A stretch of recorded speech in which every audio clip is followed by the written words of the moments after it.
달 동안 있다가 배 타고 수리아로 가고자 할 그때에 유대인들이 자기를 해하려고 공모함으로 마게도냐를 거쳐 돌아가기로 작정하니라고 말씀을 합니다.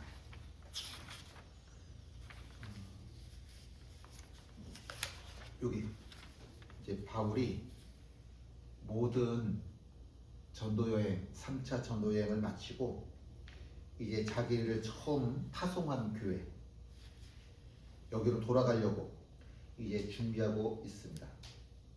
이제 배 타고 출발만 하면 그래서 안디옥 교회까지 가게 되면 3차 전도 여행이 마무리되게 되는 겁니다.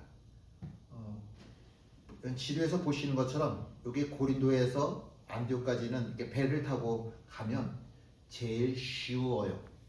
한 번에 가지는 못하니까 좀 내려서 배가 가다가 좀 쉬고 또 가다 쉬고 뭐 이럴 수는 있겠지만 어쨌든 가장 좋은 방법은 비행기가 없는 이 시대니까 가장 좋은 방법은 배를 타고 고린도서부터 안디옥까지 이렇게 한 번에 가는 겁니다. 그러니까 당연히 바울이 여기 안디옥에 도착을 하게 된 거죠. 근데 요때가 6절 말씀해 보니까 뭐라고 써 있냐면 우리는 무교절 후에 빌립보에서 배로 떠나 닷새만에 드로아에 있는 그들에게 가서 이레를 머무니라 그랬거든요. 무교절이라고 하는 거는 이스라엘 사람들이 출애굽한 날을 기념하는 게 6월절이죠. 그 6월절서부터 7일 동안, 일주일 동안 빵을 먹을 때에 그 사람들은 주식이 빵이니까 빵을 먹을 때에 누룩을 넣어야 되는데 누룩을 안 넣어요. 그럼 사실 그게 무슨 빵이 있겠어요? 무슨 맛이 있는 빵이겠어요? 이상하게 제가 오늘 자꾸 혀가 꼬이네요. 아무 맛도 없어요. 왜 굳이 일주일 동안 그런 누룩을 넣지 않은 빵을 먹냐면 우리가 출애굽하기 전에 노예로 살 때 얼마나 괴로웠는지를 기억을 하라는 거죠. 그래서 음식을 일부러 누룩을 넣지 않은 참 맛없는 빵을 먹는 거예요. 일주일 동안. 근데 시간이 지나다 보니까 6월절서부터 일주일 동안을 무교절이라고 한다고 그랬잖아요. 시간이 지나다 보니까 무교절이 6월절이 되고 6월절이 무교절이 됐어요. 이게 똑같은 의미로 사용되어지는 겁니다. 그래서 무교절 후에 6월절 때라고 하는 의미로 받아들이시면 돼요.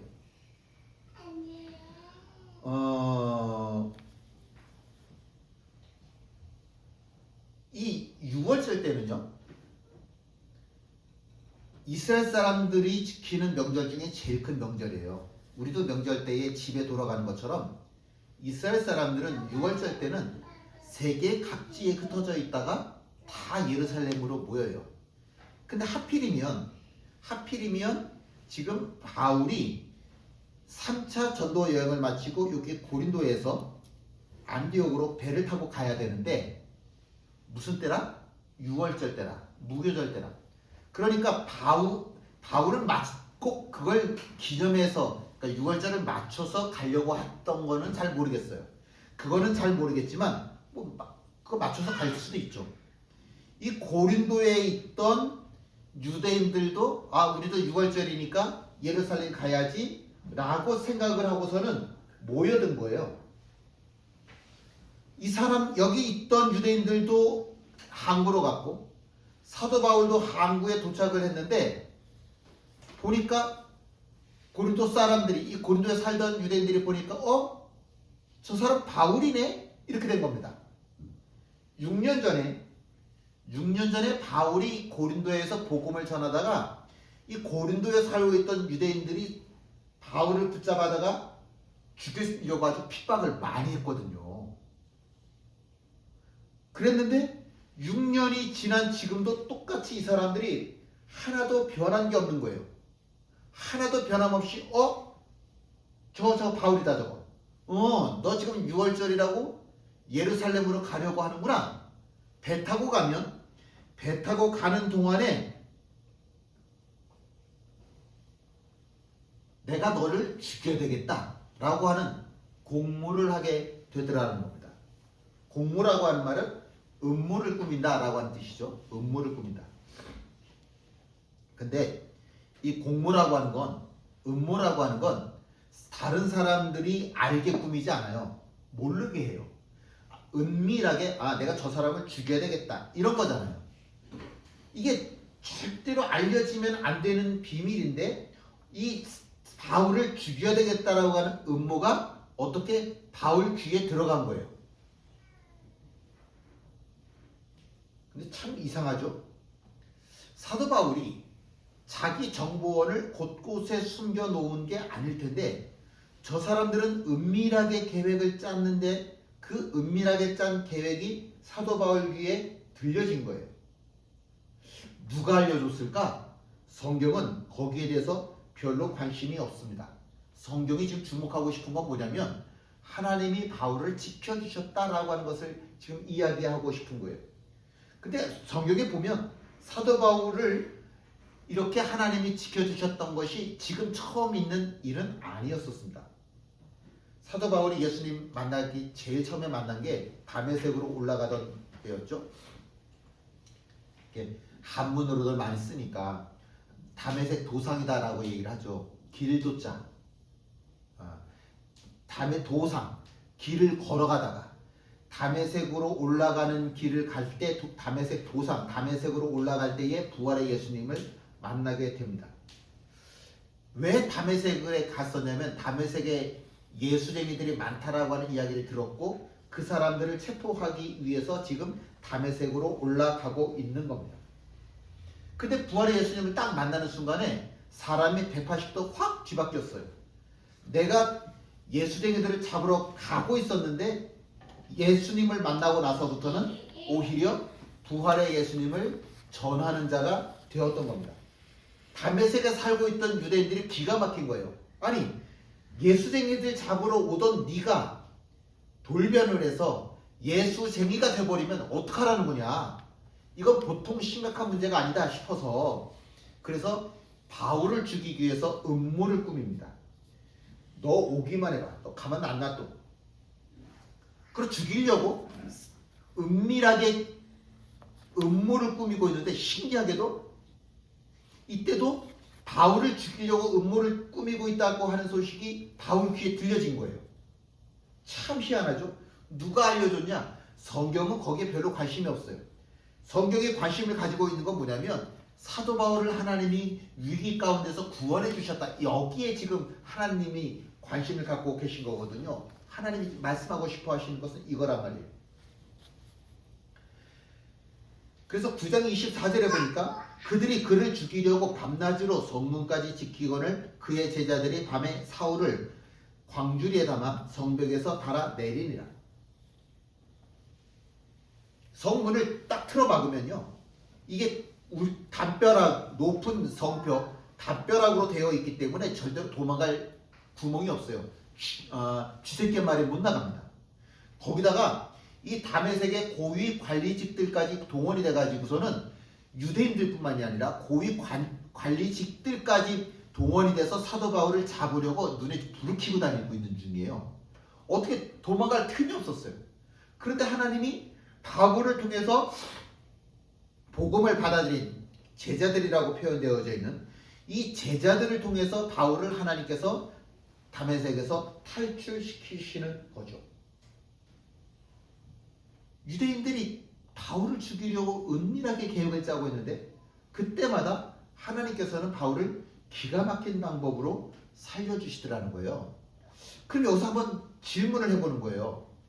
아니, 은밀한 계획까지도 모두 하나님이 아셨고 은밀한 계획을 꾸미고 있던 그 바울을 하나님이 구해주실 것 같으면 아예 처음부터 이 사람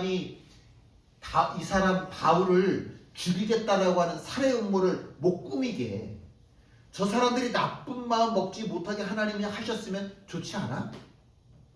무슨 얘기인지 아시죠? 내가 살다 보면 어려움을 당했어. 근데 하나님 나 구원해 주셨어. 차라리 나로 하여금 어려운 일을 안 만나게 하셨으면 더 좋지 않았겠냐 그 얘기예요. 충분히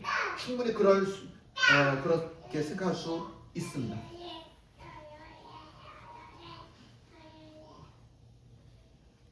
여기 보시면요. 사도 바울이 자기를 죽이려고 사람들이 이 고린도에서 자기를 죽이려고 사람들의 계획을 꾸미는 걸 알았단 말이에요. 배를 타고 가다가 배에서 사람 하나 던져버리면 흔적도 안 남잖아요. 그렇게 죽이겠다고 지금 계획을 잡고 있는 거예요. 그러니까 사도 바울이 배를 타고 가려고 하다가 안 되겠네. 그러고서는 걸어서 네아폴리라고 하는 곳으로 올라가는 겁니다. 근데 여기서부터 여기 네아폴리라고 하는 곳까지 올라가려면 600km예요. 600km요. 이게 600km야 뭐네 이런 게 아니에요. 왜냐면 당시 사람들의 평균 수명이 40대예요. 50대 그러면 지금 우리 나이로 치면 80에서 90이에요. 사도 바울이 지금 늙을 대로 다 늙은 노인네라는 거예요. 근데 그것뿐만이 아니라 사도 바울은 평생 이게 지병을 갖고 살았거든요. 뭐 간질이라고 하는 이야기도 있고 눈병이라고 하는 얘기도 있고 하여간 이 사도 바울이라고 하는 사람이 건강한 사람이 아니에요. 그런데 8, 90대 나이에 이 고린도에서 시작해서 네아폴리라고 하는 곳까지 600km를 걸어간다. 여기서 저기 부산까지 걸어갔다가 다시 대전까지 올라오는 거예요. 이 먼 거리를 걸어간다라고 하는 게 이게 가능하냐. 차라리 하나님이 그냥 여기 고린도에서부터 안디옥까지 그냥 배 타고 가게 하시면 되지. 왜 이렇게 어렵게 하나님이 일들을 이렇게 꼬게 만드실까? 차라리 이 고린도에 있는 사람들로 하여금 바울을 죽이려고 하는 계획을 아예 못 세우게 하면 그게 더 좋지 않았을까? 하나님이 말씀하십니다. 내 생각은 너의 생각과 달라. 내 길은 너의 길과 달라. 너가 최선이라고 생각하고 있는 그것이 하나님의 섭리하고 똑같지 않아. 우리는 지금 내가 만나고 있는 이 사람, 내가 서 있는 이 자리, 내가 하고 있는 이 방법이 최선이라 생각하잖아요. 나한테 이렇게 돈이 생기는 게 내 인생에 있어서는 최고로 좋은 일이야. 이 직장이 직장 문제가 해결되는 게 내 인생에 있어서 최고로 좋은 방법이야. 그런데 하나님은 뭐라고 말씀하시냐면 그건 내 섭리가 아니야. 너가 생각할 때 제일 좋은 방법이고 너가 생각할 때 제일 좋은 사람이지만 그러나 그건 나의 길과 다르고 나의 생각과 달라. 나의 섭리는 그게 아니야. 그렇게 말씀하실 수 있다는 거예요. 사람은 어리석어요. 아무리 잘나봐야 피조물이에요. 절대로 창조주 하나님이 아니시라고. 절대로 창조주 하나님이 아니시기 때문에 자꾸 고집부리면서 하나님 이렇게 돼야 돼요. 하나님 이렇게 돼야 돼요. 그거는 무신론자예요. 하나님 안 믿는 사람이에요. 믿음 없는 사람이에요. 사도 바울이요. 예루살렘에 흉년이 들어서 자기가 전도했던 곳곳 모든 교회들마다 서신을 보내요. 그래서 예루살렘 교회에 흉년이 들었으니까 모교회니까 우리 다 헌금하자. 그래서 교회들마다 다 편지를 보내서 헌금할 수 있도록 특별히 정말 준비를 많이 했었어요. 자, 4절 말씀부터 4절 말씀 우리 함께 있습니다. 아시아까지 함께 가는 자는 베레아 사람 브로의 아들 소바도와 베테살로니가 사람 아리스다고와 세군도와 더베 사람 가이오와 및 디모데와 아시아 사람 투기고와 드로비모라. 아멘. 갑자기 왜 사람들 이름이 나오냐고요? 이 사람들이 누구냐면 지금 배를 타고 건너가려고 하는 배를 타고 고린도서부터 안디옥까지 건너가려고 할 때 배를 못 탔잖아요. 그래서 여기 고린도에서 네아폴리라고 하는 곳으로 사도 바울이 올라갔어요. 근데 올라갔는데 여기서 여기 빌립보 있잖아요. 사도 바울이 사도 바울이 누가한테 빌립보에서 목회지 마세요 라고 이야기했었어요. 이 고린도에서 안디옥까지 갈 때는 나 혼자 가야만 했었는데 고린도에서 이 네아폴리라고 하는 곳에 올라와서는 누구를 만나냐면 누가 자기의 동역자 누가를 만나요. 그리고 지금 우리가 읽은 사람들이 누구냐면 각 교회 대표들이에요. 이 사람들이 전부 드로아에 모여 있었어요. 이 사람들이 전부 다 헌금을 가지고 다 드로아에 모여 있었어요. 그러니까 고린도가 지금 여기에서 사도 바울이 여기 고린도에서 빌립보로 올라가서 빌립보에서 제가 오늘 자꾸 말이 꼬이네요. 죄송합니다. 다시요. 사도 바울이 고린도에서 네아폴리라고 하는 곳으로 피신을 했단 말이에요. 그리고 피신을 해서 거기서 누구를 만나냐면 의사 누가를 만나요. 그리고서 드로아에 갔는데 드로아에서는 누가 기다리고 있었냐면 각 교회에서 예루살렘 교회에 헌금하겠다고 교회 대표들이 모여서 바울을 기다리고 있었어요. 이 사람들을 만나게 되는 겁니다. 그게 5절 6절 말씀이에요. 그들은 먼저 가서 드로아에서 우리를 기다리더라 라고 합니다.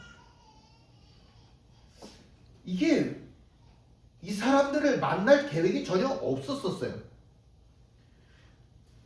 근데 여기 지금 약간 특이한 표현 한 가지가 있는데 5절 6절 말씀에 보니까 우리는 누가와 사도 바울을 이야기하는 거예요. 우리는 지금까지는 사도 바울은 이렇게 성경이 써져 있었거든요. 근데 5절서부터는 뭐라고 성경이 써져 있냐면 우리는 이렇게 써 있어요. 우리라고 하는 말은 무슨 뜻이에요? 내가 포함이 된 거예요. 사도행전을 누가 썼어요? 의사 누가가 썼어요. 그러니까 이 5절서부터는요.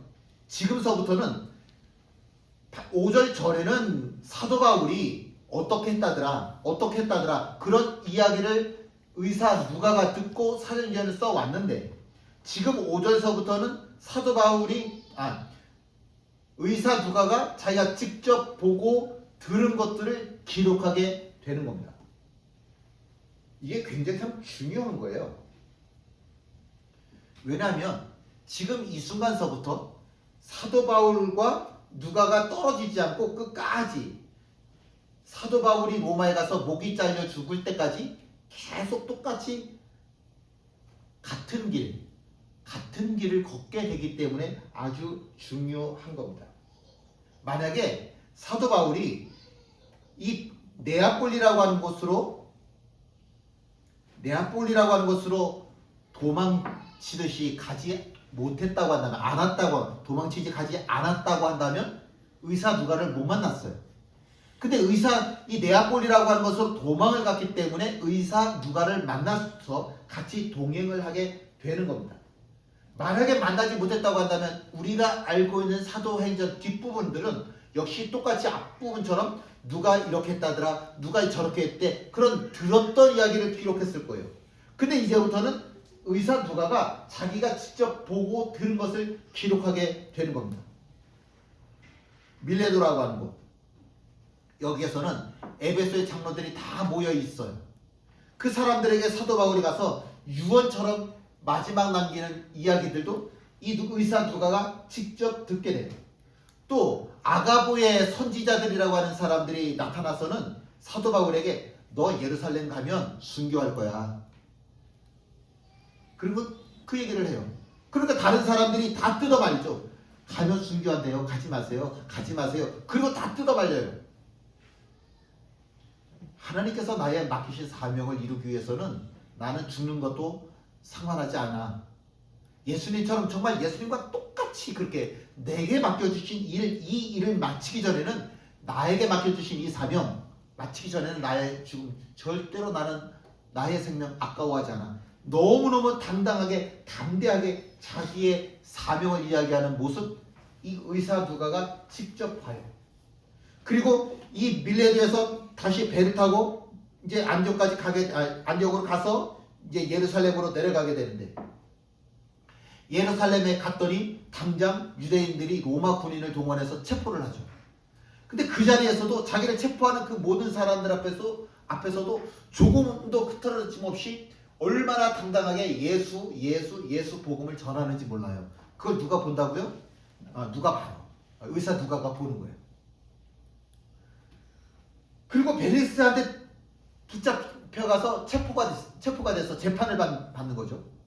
그때도 예수 너무 꼿꼿한 이 바울의 모습을 의사 누가가 다 보는 거예요. 결국은 이 예루살렘에서 체포가 돼서 로마로 배를 타고 끌려가게 되죠. 배를 타고 끌려가는데 이때 태풍을 만나요. 성경에는 광풍이라고 써 있는데 유라굴로라고 이름을 붙였어요. 우리도 태풍마다 다 이름들을 붙이잖아요. 이 배에서 태풍을 만났는데 유라굴로라고 하는 미친 바람, 미친 태풍, 광풍이라고 부르는 유라굴로 태풍을 만나요. 사람들이 보름이 넘도록 밥 한 끼도 못 먹고 다 굶어 죽을 판이에요. 배에 있던 모든 건 다 버렸어요. 그런데 이때 사도 바울이요, 얼마나 당당하게 다른 사람들을 위로해 주면서 하나님께서 지난밤에 나타나셔서 내 옆에 계시면서 내 생명 그리고 이 배 타고 있는 모든 생명들 다 구원해 주실 거라고 약속해 주셨어. 얼마나 이 죽음 앞에서 태풍 앞에서 당당했던지 다들 무서워서 벌벌 떨 수밖에 없는 상황인데 태풍을 만났으니까 무섭잖아요. 모두가 두려워할 수밖에 없는 그 상황에서도 너무 꼿꼿하게 서 있는 이 모습을 누가 보냐면 의사 누가가 보고 자신의 손으로 기록을 하는 겁니다. 아주 생생하게 기록을 하는 겁니다. 들었던 이야기들이 아니라 같은 자리에 있었기 때문에 이렇게 자세하게 생동감 있게 기록을 하는 거예요.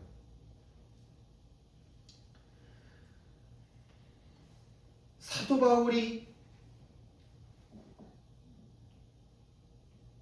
바울이 고린도에서 네아폴리로 가는 걸 계획했을까? 아니요.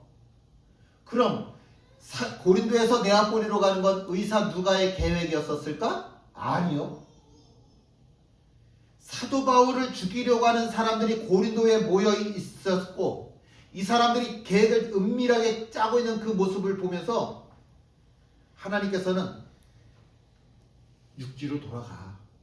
그게 오히려 더 너를 위해서 값진 일이야. 너를 위해 더 좋은 일이야. 하나님께서 이끌고 계시는 거예요. 모든 것이 합력하여 서를 이루시게 하시는 하나님의 은혜가 지금 사도 바울에게 있는 거예요. 내 생각으로는 배를 타고 안디옥에 가는 것보다 더 좋은 계획은 없다니까요. 그런데 하나님께서는 그 계획이 아니라 늙은 사도 바울이지만 자기 몸 하나 가누기 정말 힘든 이 늙은 사도 바울이지만 그 사람으로 하여금 네아폴리까지 걸어가게 하셔서 하나님께서 당신의 뜻을 지금 이 사도 바울의 마지막 순간을 지금 만들어 나가고 계신 겁니다. 함께 읽지요. 항상 기뻐하라, 쉬지 말고 기도하라, 범사에 감사하라. 이것이 그리스도 예수 안에서 너희를 향하신 하나님의 뜻이니라. 자, 우리가 하나님의 뜻을 모른다고 이야기를 하는데 살면서 난 하나님의 뜻을 모르겠어. 아니요, 하나님의 뜻은 아주 분명합니다. 뭐예요? 항상 기뻐하는 게 하나님의 뜻이에요. 쉬지 말고 기도하는 게 하나님의 뜻이에요. 그리고 범사에 감사하는 게 하나님의 뜻입니다. 너 항상 기뻐하면 좋겠다. 너 쉬지 말고 기도하면 좋겠다. 너 범사에 감사하면 좋겠다. 하나님이 타협하는 것도 아니고 하나님이 부탁하는 것도 아니고 하나님이 설명하는 것도 아니에요. 이건 뭐냐면 명령이에요. 이건 명령이라고. 너 아파? 그래도 항상 기뻐해. 그래도 범사에 감사해. 너 배신당했어? 그래도 너 항상 기뻐해. 항상 감사해. 쉬지 말고 기도하라니까? 범사에 감사해. 야, 너 도저히 소망이었어? 그래도 기뻐해. 그래도 감사해. 그래도 기도해. 이건 뭐라고요? 하나님의 권유가 아니라 하나님의 명령입니다. 그런데 어떻게 범사에 감사할 수 있냐고? 어떻게 범사에 감사할 수 있냐고? 사도 바울은 그렇게 얘기할 수 있어요. 왜냐하면 내가 고린도에서 죽을 것만 같아서 내 앞불이라고 하면서 도망을 갔는데 이게 하나님이 원하시던 거였더라. 오히려 더 감사한 일들이 많더라. 오히려 이것이 하나님의 뜻을 이루는 것이더라. 내가 믿음으로 살았더니 하나님이 나의 삶을 축복으로 바꾸어 주시더라. 내 삶에서 우러나오는 거예요. 내 삶 속에서. 성경에 에이레라는 말이 있는데 헬라어로. 근데 말은 하나인데 자꾸 우리 성경에는 이 말을 이렇게 번역을 다르게 해놨어요. 평화, 평강, 평안, 화평 다 똑같은 말이에요. 에이레. 다 똑같은 말이에요. 에이레. 근데 이 사도 바울이 자기의 서신서, 자기가 썼다라고 하는 그 편지에 에이레네라고 하는 말이 자그마치 몇 번이나 나오냐면 42번이나 나와요. 굉장히 많이 나와요. 그게 무슨 뜻이냐면 평안, 평강, 평화, 화평이라고 하는 뜻입니다. 도대체 뭐가 이 사도 바울로 하여금 에이레네 언제든지 평화, 언제든지 평화, 언제든지 평안, 언제든지 화평 이런 삶을 만들어낸 걸까? 다메섹 도상에서 예수님을 만난 이후로 단 한 번도 평화, 우리가 이야기하는 평화를 누려본 적이 없잖아요. 맨날 자기를 죽이려고 쫓아다니는 사람들 때문에 도망다니고 매 맞고 감옥에 갇히고 두들겨 맞고 병 걸리고. 그게 사도 바울의 삶인데도 불구하고 자기 삶에 평안이 없었는데도 불구하고 바울은 너무 당당하게 범사에 감사해 이렇게 이야기하는 이거는 그게 좋지 않을까? 그런 게 아니잖아요. 이렇게 해야만 한다라고 하는 거잖아요. 예수쟁이는요 어떤 사람이 예수쟁이냐면 예수의 생명을 끌어안고 살아가는 사람, 예수의 생명을 품은 사람을 예수쟁이라고 이야기하는 거예요. 어떤 걸 믿음의 삶이라고 이야기하는 거냐면 내가 아플 때 믿음의 능력이 나타나는 게 그게 믿음 있는 사람인 거예요. 내가 힘들 때 예수의 흔적이, 예수의 생명이 드러나는 사람이 예수쟁이인 거예요. 믿음이 내 삶 곳곳에서 드러날 때 너 믿음 있어 이렇게 얘기하는 거예요. 사도 바울을 보니까 정말 힘들어서 다 포기할 수밖에 없을 것 같은데 끝나지 않는 고난의 삶 속에서도 그 사도 바울의 삶 속에서는 뭐가 나타나냐면 예수의 흔적이 자꾸 나타나는 거예요. 예수. 그래서 사도 바울은 어떤 사람이냐면 믿음 있는 사람인 거예요. 여러분, 내가 원하지 않는 삶의 길을 걸어가는 것 같아도 이것마저도 하나님께서는 당신의 길로 만드십니다. 이것마저도 하나님께서는 당신의 섭리로 이끄신다. 모든 것이 협력하여 선을 이루게 하시는 것이 하나님이시라고. 그래서 우리는 그럴 수 없는 중에도 내 안에 있는 예수의 생명, 예수의 흔적이 드러나야만 한다. 우리는 그래서 오늘 평강의 길을 걷습니다. 우리 하나님 믿는 사람 맞아요? 그러면 뭐가 나타나야 돼요? 예수의 흔적이 나타나야 된다고. 언제? 좋을 때? 아니요. 좋을 때는 믿음이 안 나타나더라고. 언제 믿음이 나타나요? 내가 힘들 때, 내가 아플 때, 내가 넘어졌을 때, 그때 믿음이 나타나더라고. 그때 비로소 믿음의 능력이 나타나더라고. 예수의 흔적이 나타나더라고. 우리 하나님 믿는 사람 맞습니까? 그렇다면 평강을 누리면서 살자고요. 함께 하셔서 찬양하십니다.